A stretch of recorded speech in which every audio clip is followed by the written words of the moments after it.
సంగారెడ్డి టౌన్లో చెరువు, ఇది మహబూబ్ సాగర్ కింది బజార్ చెరువు.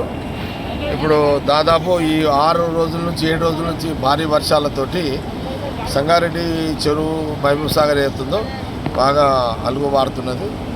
ఇంచుమించు సంగారెడ్డి నియోజకవర్గంలో చెరువులన్నీ కూడా నిండిపోయినాయి, అలుగులు కూడా వారుతున్నాయి. ఈరోజు సంగారెడ్డి మహబూబ్ సాగర్ చెరువు విజిట్కి వచ్చినాను. మెయిన్ ఏంటంటే ఇక్కడ ఈ గుర్రం డెక్కు, అది చెరువు అంతా గుర్రం డెక్ అంతా నిండిపోయి ఉండే. ఇదంతా కూడా ఈ వర్షాలు పడడం వల్ల మనకు ఈ చెరువు నిండిపోయిన మొత్తం అల్లుకపోయింది. మొత్తం అంతా చెరువు అంతా కూడా అల్లుకపోయింది గుర్రం డెక్కు. ఈ గుర్రం డెక్కు ఉండడం వల్ల ఇక్కడ ఉన్న ఈ బెస్త వాళ్ళకు చేపలు పట్టడము, చెరువులో దిగడం ఇబ్బందికరంగా ఉండే. ఈ వర్షాలు రావడంతో ఫ్లోకి మొత్తం వాటర్ యొక్క ఫ్లోకి గుర్రం డెక్ అంతా కూడా మ్యాక్సిమము 60% అంతా వెళ్ళిపోయింది. ఇంకా 40% ఉంది, అది ఒక కొనాకు వచ్చింది అదంతా. ఇప్పుడు దాన్ని కూడా అదంతా కూడా పోయేటట్టుగా వాళ్ళందరూ ట్రై చేసుకుంటున్నారు.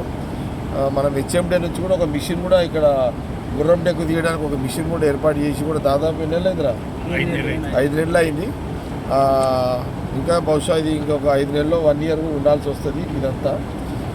కాబట్టి మొత్తం మీద ఇప్పుడు అలుగు కూడా మంచి 5-6 రోజులు అలుగు వారడంతో గుర్రం డెక్ అంతా కూడా వెళ్ళిపోతుంది. కొంత వాటర్ కూడా కొంత ఫ్రెష్ వాటర్ కూడా రావడం జరిగింది. అదే ఒకసారి ఎట్లుంది ఏంది అనేది చూద్దామని వచ్చాను. అలుగు కూడా చాలా పెద్ద ఎత్తున అలుగు కూడా దాదాపు ఒక 5-6 రోజులు పెద్ద అలుగు కూడా వారుతున్నది. అంతా కూడా అలుగు కూడా వారుతుంది. అది ఒకసారి చూద్దామని రావడం జరిగింది. Okay, right. Hi everybody, this is Kiriti Damaraju. Like, share and subscribe to Saira TV.